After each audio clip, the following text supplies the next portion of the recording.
Yeah, do you think a telegraphed penis would be funny?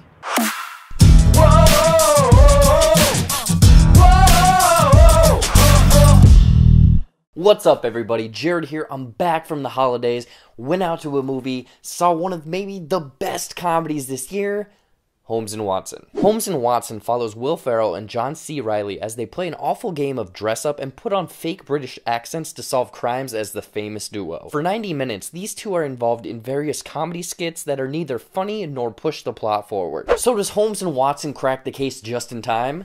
Let's find out. Now, before I get into my thoughts, let me know what you guys thought of Holmes and Watson in the comments down below. Was this one of your favorite comedies of the year, or what was this? Now let's get into some of the good things this film did, if there are any. Holmes and Watson, supposed to be the end of the year, you know, family comedy, you know, it's the holidays, get all your family together, go out and see the movies, it's gonna be a great laugh. Well, unfortunately, it's not. I will say on the positive side of things that there were a handful of kind of gags or jokes that were very clever that the film explored, such as certain cameos that really fit the time period, this drunk telegraph that unfortunately went a little too long, and this completely out of place Disney-esque sing-along, bust-out-in-sound number that was kind of catchy. However, Holmes and Watson was pretty much a big stinker. You pretty much know what you're getting into in this film when it starts off by having a Hannah Montana quote. Yeah, that's how the movie opened. And it pretty much all boiled down to the script and the writing in this movie. Like, it pretty much felt like this movie was written by about 20 different people,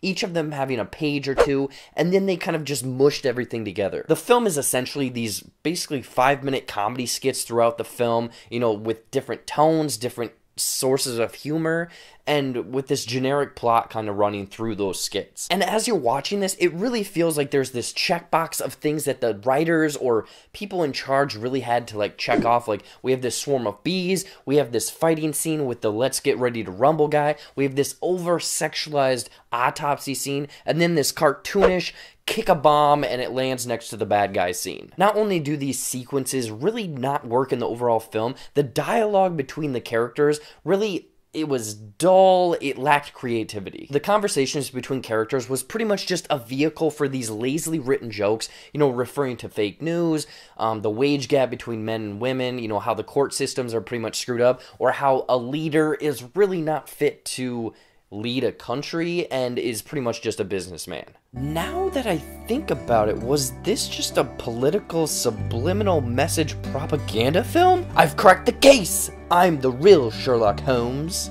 Holmes and Watson also felt like a very rushed film. I mean, obviously clocking in at 90 minutes, it is a pretty quick film, but these sequences, skits, you know, just things are flying by, and I think it might have been the structure of the film, because there's stuff that happens at closer to the end, you know, maybe the last third of the movie, that could easily, like, just kind of remembering it, and mind you, I saw it last night, remembering this part of the movie, it felt like it could have been the first 20 minutes rather than the last 20 minutes. Really, the structuring and the flow was off. Another thing was logic. It was completely thrown out the window. And mind you, this is a comedy, it's ridiculous, things aren't supposed to make sense, but when you have Sherlock Holmes, who is supposed to be the best detective ever, he is solving crimes by his sense of smell, but then he can't figure out what was baked inside of his cake, or that his maid was someone that was plotting against him the whole time.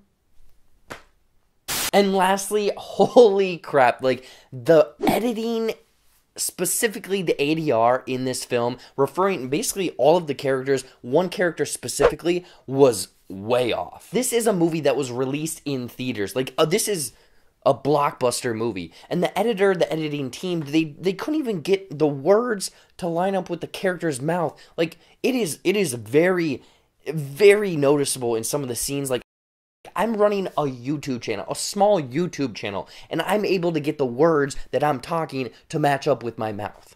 Overall, Holmes and Watson is another comedy film from Will Ferrell and John C. Reilly that completely falls flat, with a few clever aspects, but with it being a series of skits, rough writing and dialogue, zero logic, and it just having some rough editing, specifically ADR, I would go ahead and stay far away from Holmes and Watson. This is a comedy film missing a lot of its aspects, most importantly, its comedy. In closing, I'm going to give Holmes and Watson 0.7 out of 5 goofy looking hats.